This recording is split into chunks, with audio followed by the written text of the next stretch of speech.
We'll start the ordinary meeting of Council on August 27th, and we'll start with the karakia.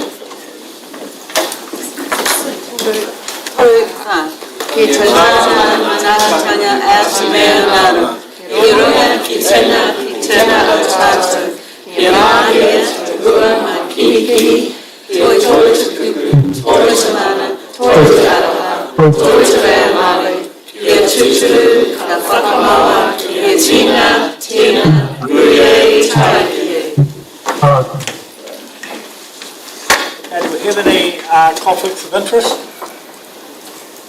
Apologies, we have Jack online. Welcome, Jack. And Marama is probably going to be late. She's at the moment, it looks like she'll be late coming in. No one in public forum, no late items. Straight on to page 6, report of hearings committee meeting August 13, 2025. Somebody prepared to move that's a true and correct record. Moved Councillor Bowyer, seconded Councillor Holmes. All those in favour, please say aye. Aye. Against, carried. Page 13, local government systems improvement amendment bill consultation, and Matt.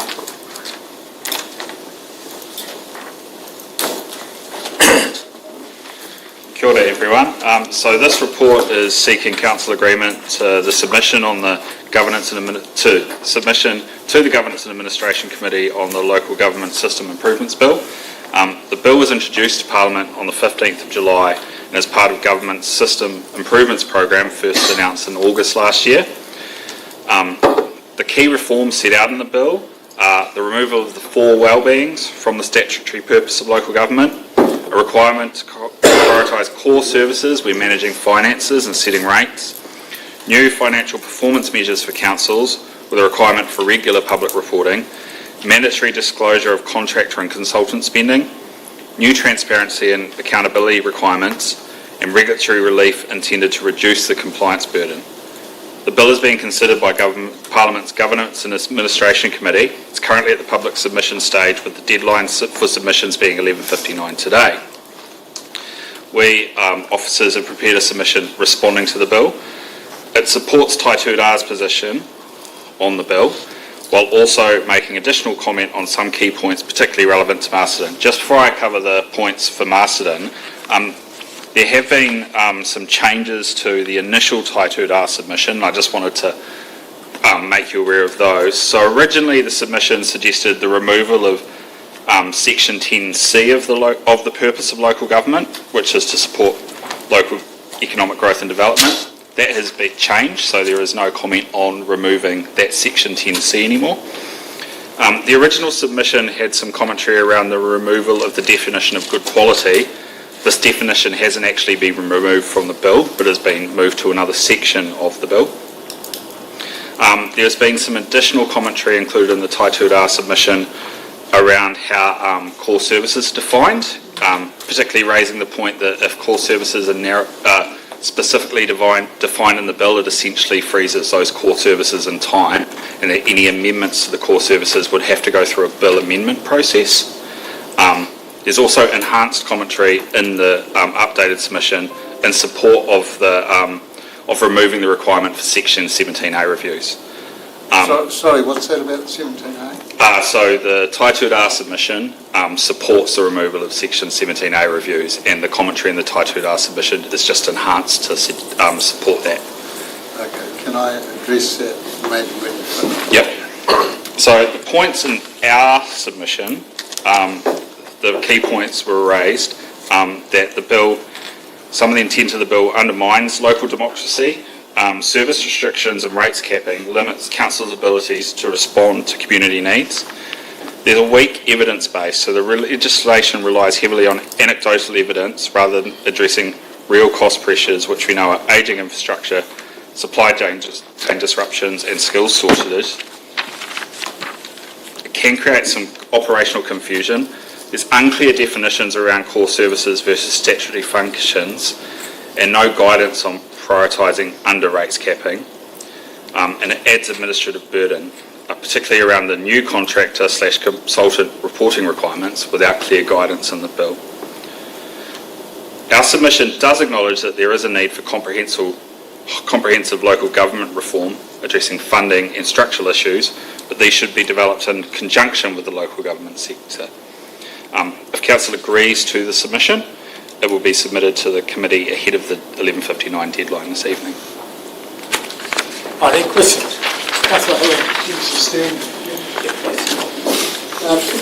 Couple of questions, Matt. Could you just reiterate the TNC economic development? I didn't get that. So has that been put back in, or? So it is a purpose in the new bill. The original Tai-2-Rā submission suggested it should be removed from the new bill. Their revised submission no longer says that, so it no longer makes comments about removing that from the... So it's currently in the bill? It's in the bill, yes, as it's drafted, yes. And just around the removal of the well-beings, is there will no longer be a statutory requirement that councils can choose to embrace the well-beings. Is that your understanding? I think... Or some well-beings? It will very much depend on how that fits under what is defined as core services. So local government will have to report on how they spend against core services, and there is some expectation that there could be some challenge on councils doing stuff under the well-beings. So it's a bit of a grey area, I think it's fair to say, yes. Sorry, looking at you, Karen. Okay. Yeah, and that's why I looked at you, sorry.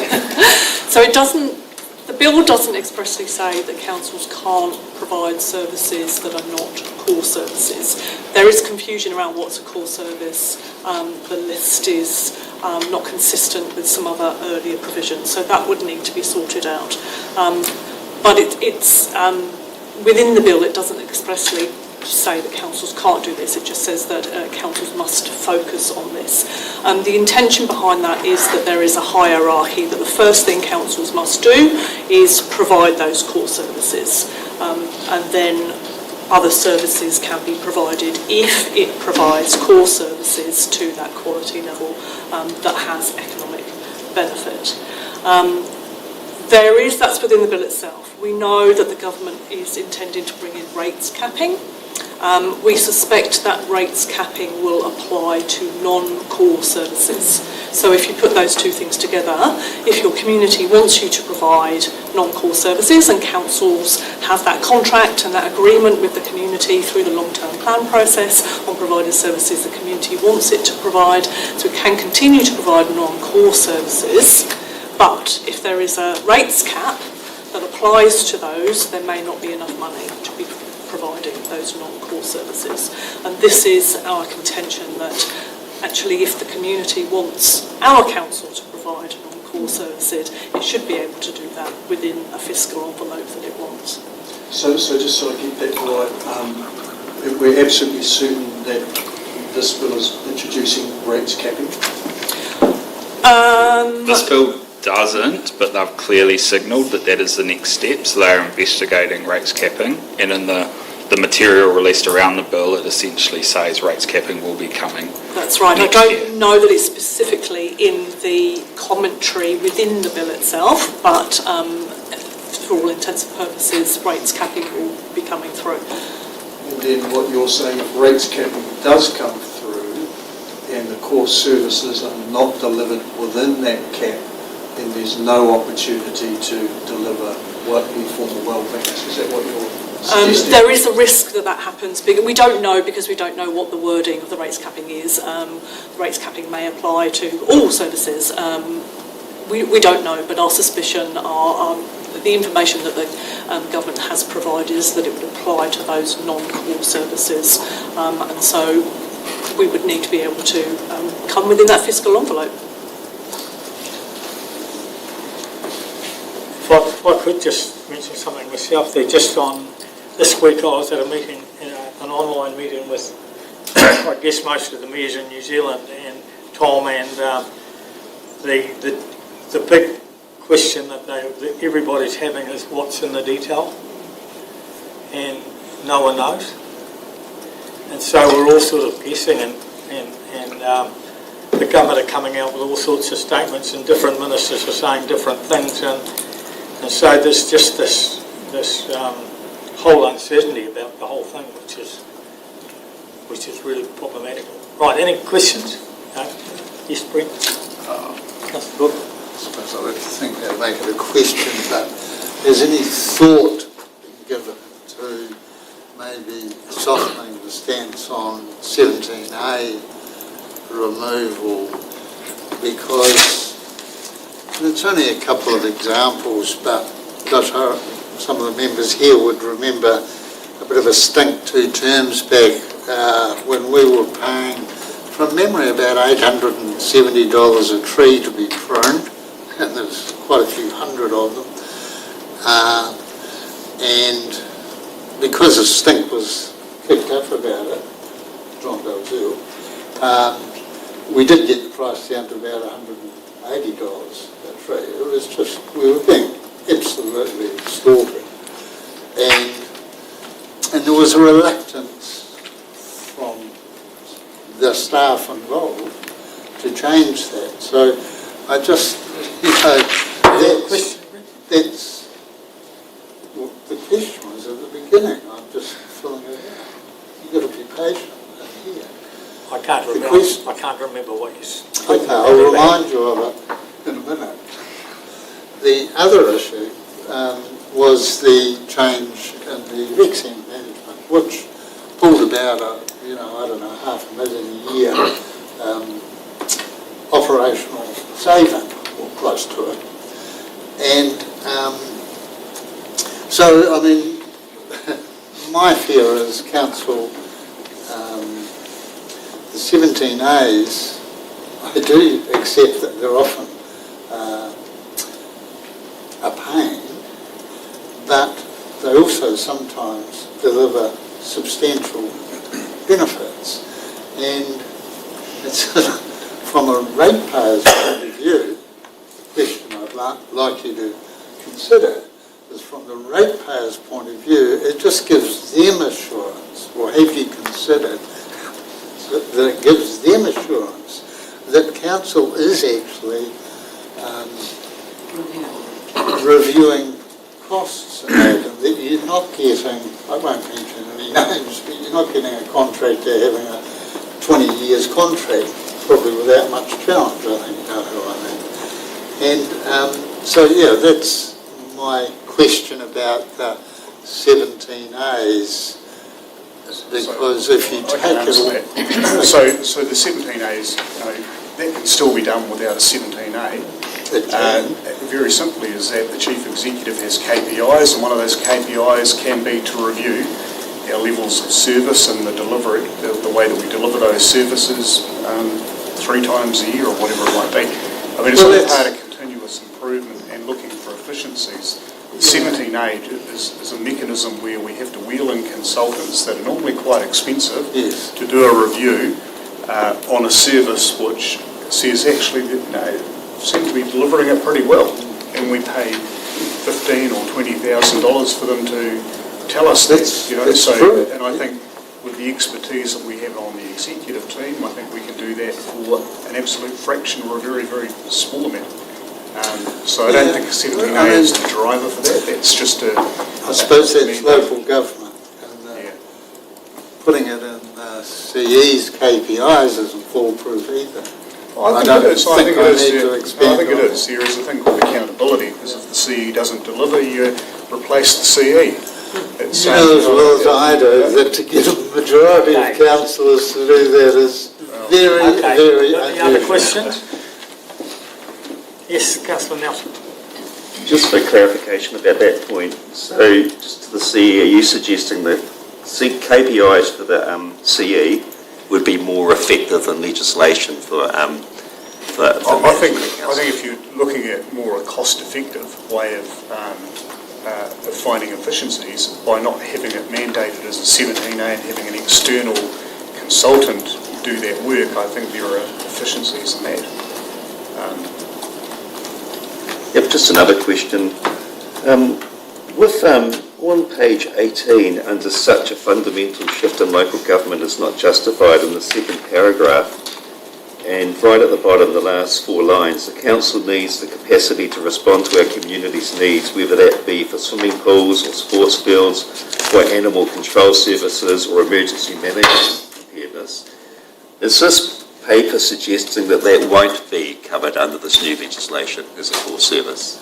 I can answer that, Councillor. So the core services at the moment don't include the regulatory responsibilities of council, so they haven't been included in the core services for councils in the bill. So that is one of the question marks, because obviously the government would mandate core services, but we also have regulatory responsibilities as a local government, and they're not addressed in the bill. So I think that follows on from the Mayor's point. It's just one of those things that we don't quite know how that will land.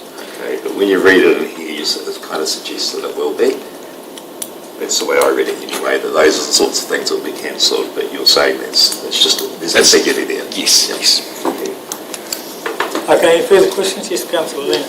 Matt, just don't expect you to list them all, but what are the ballpark regulatory responsibilities we have that potentially we're not sure? So, just off the top of my head, and I suspect the executive probably more well versed in it, but animal control services, noise control services, food safety services, things around beauty, tattoo, etc. like that, alcohol controls as well. So those sorts of, the services offered by our regulatory team aren't defined in the bill at present.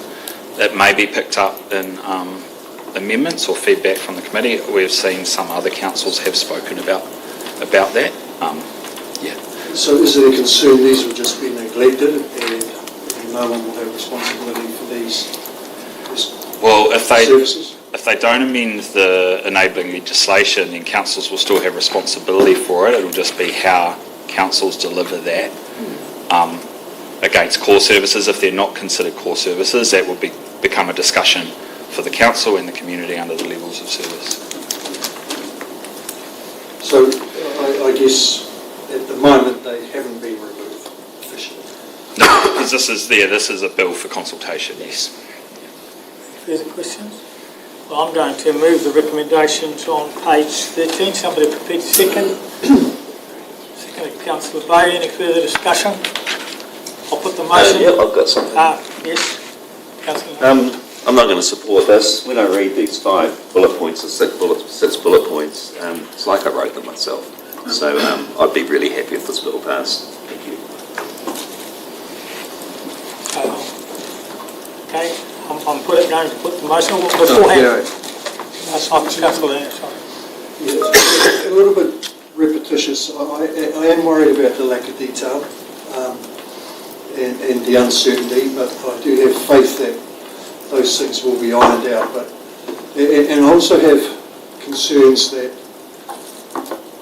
we might not be able to address the well-beings. I'm comfortable with the well-beings not being a statutory requirement, and the reason for that is because I personally, without central government funding, I don't believe we can deliver the well-beings in a way that's effective.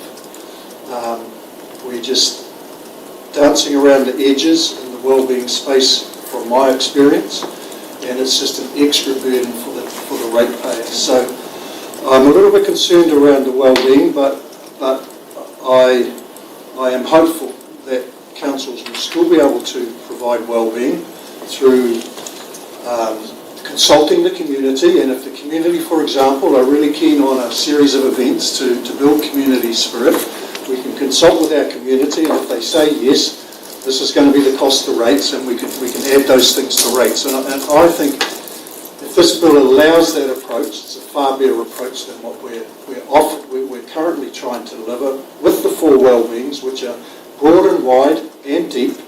And unless government are going to fund that, I think we should keep away from that, except for some of those very special things that our community values. So some concerns around the well-being, but everything else there, requirements to prioritise core service when managing finances and setting rates, I've got no problem with that. New financial performance measures for council with a requirement for regular public reporting, I've got no problem with that. Mandatory disclosure of contract and consultant spending, I've got no problem with that. New transparency and accountability requirements, got no problem with that. Regulatory relief intended to reduce compliance burden, I've definitely got no problem with that. So for me, and I accept that there's not a lot of detail there, but I would be supporting this if it was my motion, simply because I think it's going to allow more targeted, focused, effective, efficient and transparent delivery of the core services. So, like Councillor Nelson, I won't be supporting the motion.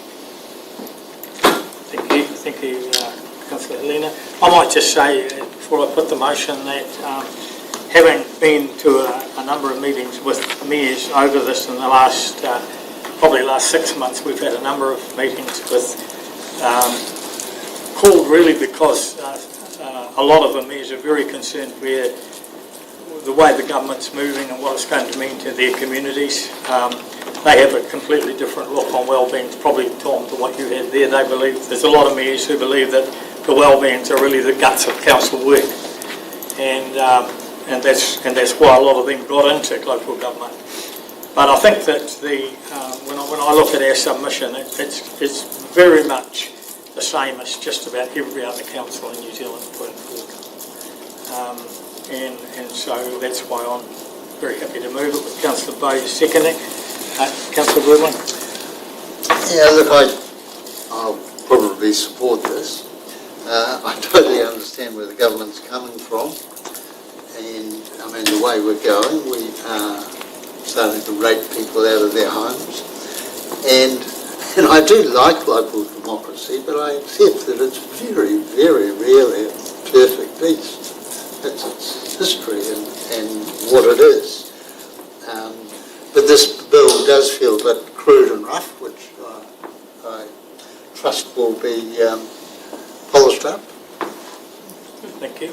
Right, I'm going to put the motion. All those in favour, please say aye. Aye. Against? 2 against. Thank you. The motion has passed. Is it recorded?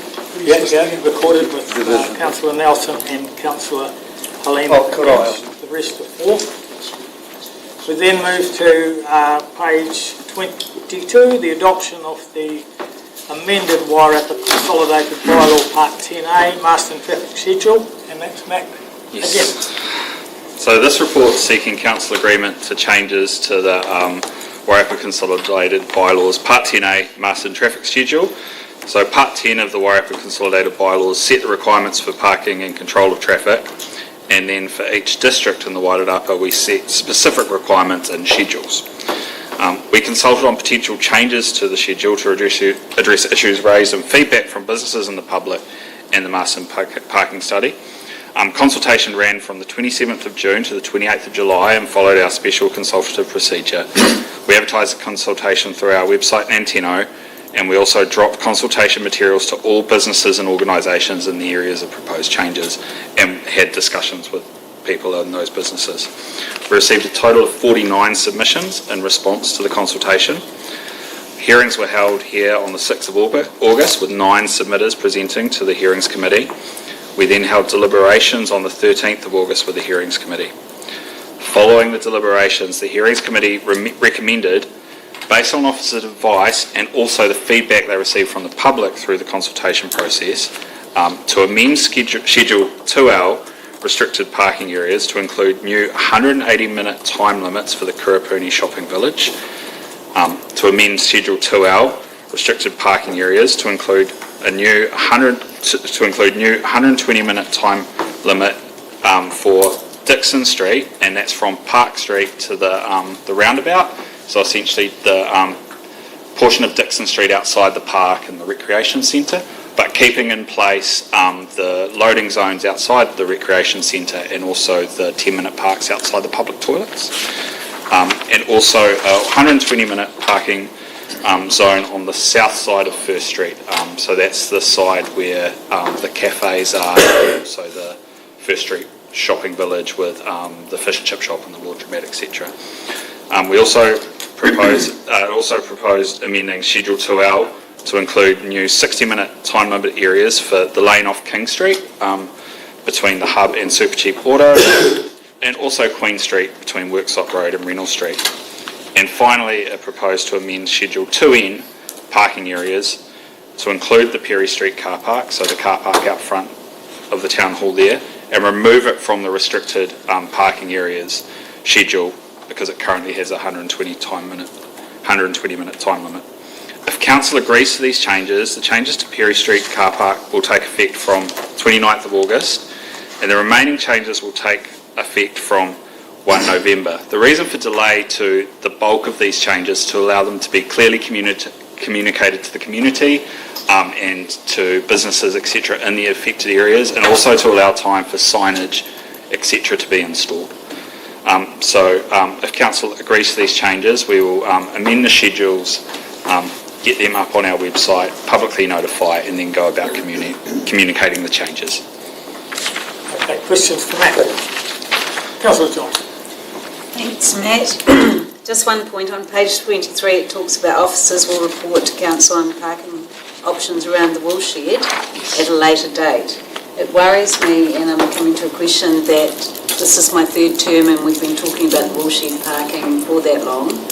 This triennium's about to finish, so possibly 4 terms, and it just says it's a later date. I know it's a frustration for people down there, so if you could just give me a guarantee that a later date won't be another term. And just a question, when will they be looking at that, and when could they come back to us so we could find a solution finally for them? Yes, so from my understanding, discussions have already commenced with the woolshed, so there have been some small changes that have already taken place there. So there has been 4 car parks allocated for the woolshed, not in the schedules, because at the moment there's some stuff around the schedules and shared use of that car park, but I know Corin and his team have been in discussions with them, and I believe those discussions are continuing, so I expect it won't take 3 years. Terrific. Thank you. Any further questions for Matt? Councillor Bowyer. Matt, thank you for your report. As the chair of this, I would just like to acknowledge the people who took the time to submit, the people who came and took time to present to us as well. We took notice of those submissions. There was the New World. There was also E. Buchanan around the time limit down in Kiripuni. I think the councillors involved really took it on board, what was suggested, and to bring up Councillor Johnson's point as well, even though it wasn't in the scope, there were a couple of other things that we looked at as well and have requested that the team look at. And one of them was that parking outside City Fitness, whether we can do something there in that way. And so I'm hopeful that, same as you, that these things will continue at a pace that is acceptable to all of us. But yeah, I'd just like to thank all those involved on the day and all those who presented a very worthwhile exercise. And it does show that if you submit, we do take notice. Okay? Thank you. Councillor Bowyer, would you like to move the recommendations on page 22? I think I would. Can I make a comment? You had a question? Comments? Oh, it's a Yeah, question. we'll have discussion after this. So, moved by Councillor Bowyer, seconded by Councillor Holmes. Right, discussion, Tom. I just want to thank you, Matt. I thought it was a great process. It's certainly, for me, one of the smoothest processes in terms of consulting with our community, listening to their feedback, coming back to elected members with options that encompass that feedback. And I was very delighted with the fact that your report and then Councillor's decision was very responsive to that feedback. And I think we've come up with some very pragmatic and sensible compromises. So thank you for your work. Thank you, Councillor. Thank you, Councillor Lena. Any further discussion, Councillor Holmes? Yes, the power of the filming here amazed me. I got home and that evening I had a ring from a businessman from Lansdowne, and he was delighted with the response that we all debated that day. He saw the whole lot. And also the Share Museum does need addressing very quickly. They're quite happy to have 2 at the front and 6 at the side. But anyway, we'll see what happens. And the other people that I was pleased for was the owners of the supermarket up there. There's a security problem behind it, and I thought that it was addressed appropriately. Thank you very much. Okay, the recommendations have been moved by Councillor Bayes, seconded by Councillor Holmes. All in favour, please say aye. Aye. Carried. Will somebody move now that we move into public excluded? Moved Councillor Bayes, seconded Councillor Johnson.